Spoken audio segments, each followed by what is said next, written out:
விவசாயிகளின் அரண் அண்ணன் துரைமுருகன் அவர்கள். மண்ணையும் மனிதரையும் காக்கும் மடைமாற்று நாயகன்.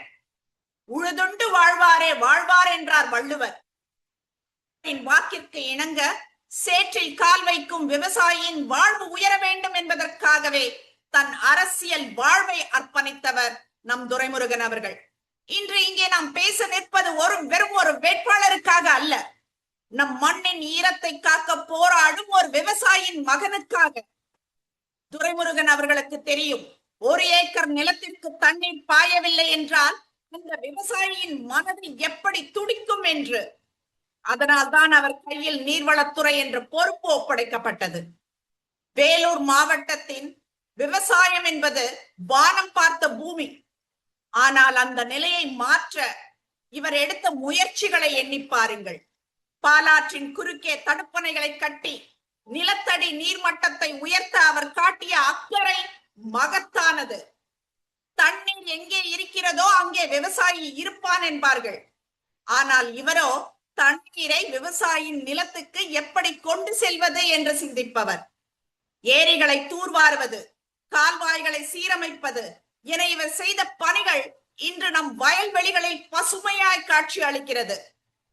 விவசாயிகளுக்கு இலவச மின்சாரம் வழங்கும் திட்டம் கலைஞரின் வழியில் நின்று முதல்வர் ஸ்டாலின் அவர்களின் ஆட்சியில் விவசாயிகளுக்கு முன்னுரிமை பெற்று தருவதில் இவரின் பங்கு அளப்பரியது.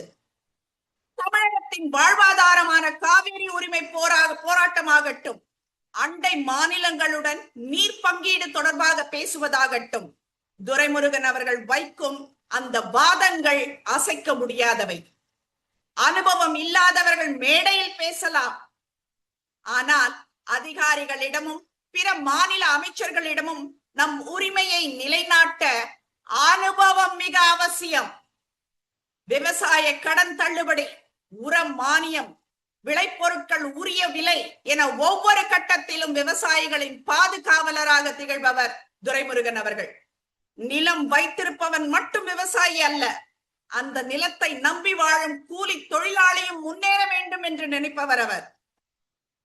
விவசாய பெருமக்களே, நம் ஏர்முனை செழிக்க வேண்டும் என்றால், நம் நீர்நிலை நிறைய வேண்டும் என்றால், அனுபவம் மிக்க நம் அண்ணன் துரைமுருகன் மீண்டும் வெற்றி பெற வேண்டும்.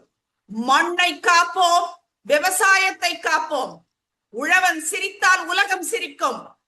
துரைமுருகன் அவர்கள் ஜெயித்தால் நம் வாழ்வு சிறக்கும்.